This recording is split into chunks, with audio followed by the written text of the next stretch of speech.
Hi, I'm your host, Nicole, and welcome to Bookish Alchemy. This is the podcast where we explore the mysteries of the universe, unlocking hidden gems from some of my favorite reads and thrifted treasures. The answers you seek are everywhere, and often found in between the lines.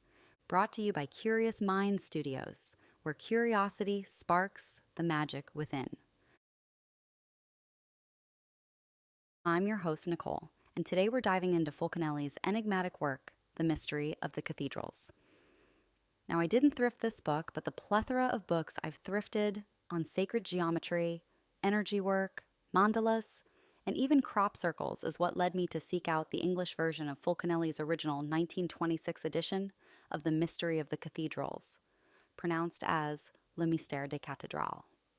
This isn't just a book about Gothic architecture. It's an invitation to see cathedrals as living texts, repositories of alchemical knowledge, and guides to spiritual transformation. Have you ever gazed up at a Gothic cathedral and imagined all of the secrets it must hold? Messages that are hiding in plain sight, just waiting for the curious to decode? Fulcanelli sure did. Just try to imagine the medieval builders who crafted these majestic structures. As they were likely steeped in the ancient art of alchemy, the design was not only to inspire and awe, but to serve as the blueprints for our inner evolution. This feels similar to a topic we touched on in our first episode, Jesus, the last great initiate, discussing the Pythagoras belief that all of the cosmos was built on mathematical principles, the harmony of the spheres, suggesting that these cathedrals are not merely architectural feats, but their design resonates with the same cosmic order that governs music, planetary motion, the universe, and even our souls. The symbolism of the cathedrals. But what does it mean to read these symbols? Let's begin with one of the prime examples, Chartres Cathedral, located in north-central France. For Fulcanelli, Chartres is far more than a place of worship. It's a symbolic map of spiritual ascent. Consider the labyrinth on its floor. At first glance, it may appear to be an aesthetically pleasing pattern, but it's so much more. It represents the stages of the alchemical process, a symbolic journey of purification, transformation, and enlightenment. Each twist and turn of the labyrinth is like a step on the alchemist's path, a physical manifestation of the inner work required to transmute one's base self into something higher. Now, you might remember our conversation from the first episode about the journey to Christ consciousness. Just like the labyrinth in Chartres, this journey is about moving through stages of growth, just as alchemy requires inner purification before the emergence of a higher state. It's a path that mirrors the process of becoming more attuned to divine wisdom, much like the inner transformation that Jesus may have gone through to understand his spiritual role. Then there are the architectural elements themselves. With their soaring vaults and arches, they aren't just feats of engineering, they are visual echoes of the cosmic order. Every curve and proportion is deliberately designed to reflect the universe's balance. In this way, these structures embody the alchemist's journey, not just the literal turning of lead into gold, but the deeper transformation of the self as we come into tune with the natural rhythms of the cosmos. Imagining the builders as initiates. One fascinating aspect of Fulcanelli's work is his suggestion that these symbols were in no way accidental. According to Fulcanelli, the builders of these cathedrals were far more than skilled artisans. They were secret initiates. Maybe even some of these initiates went to a mystery school with Jesus. The medieval architects and stonemasons formed a kind of secret society, a lineage of initiates who passed down their esoteric knowledge through apprenticeships and oral traditions. They may have even met in secret catacombs, since they couldn't discuss their craft openly. But their legacy is embedded in the very fabric of these awe-inspiring structures. They encoded their alchemical principles into every carving, sculpture, and pane of stained glass. So simply walking through a Gothic cathedral is an act that resonates with a deeper truth of how the cosmos are truly reflected within ourselves and the world around us. From gargoyles that seem to guard hidden portals to the intricate design of the rose windows, all of these symbols form a secret language. On one level, they captivate the casual observer with their grandeur, and on another, they offer a coded guide for the ultra-curious that are willing to learn this ancient language of transformation. So why such secrecy?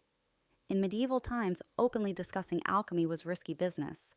These master builders knew that their wisdom was powerful, but dangerous if misunderstood. So they embedded it in a language of metaphors, in a language that speaks of the union of opposites, the process of purification, and the quest for the elusive philosopher's stone.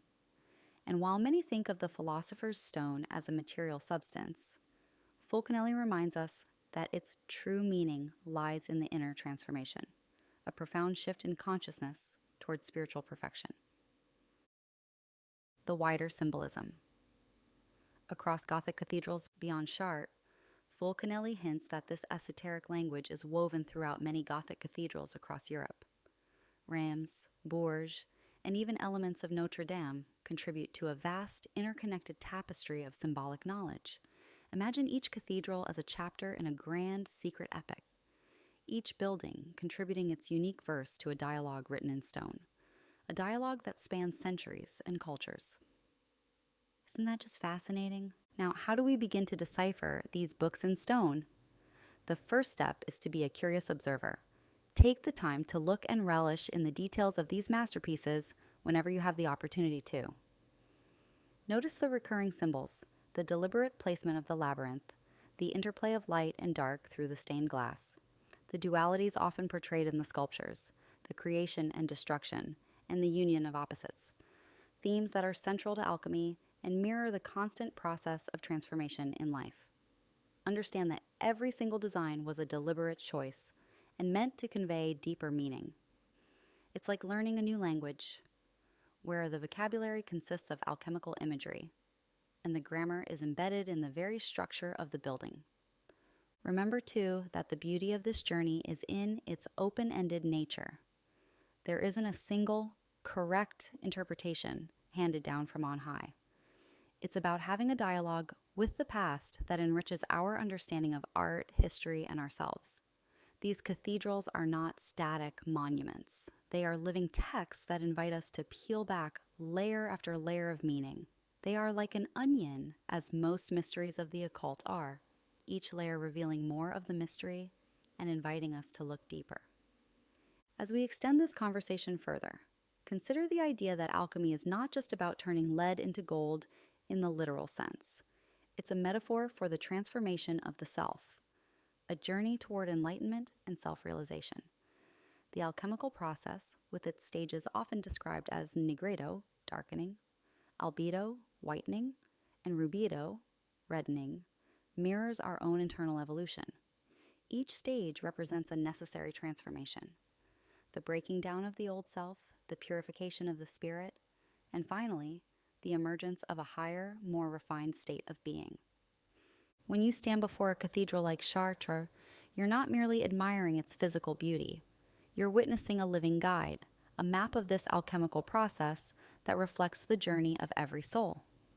The soaring arches remind us of our aspiration to rise above the mundane, while the intricate carvings invite us to look beyond the surface, urging us to seek a deeper understanding of our own inner architecture. Fulcanelli didn't hand us a step-by-step manual.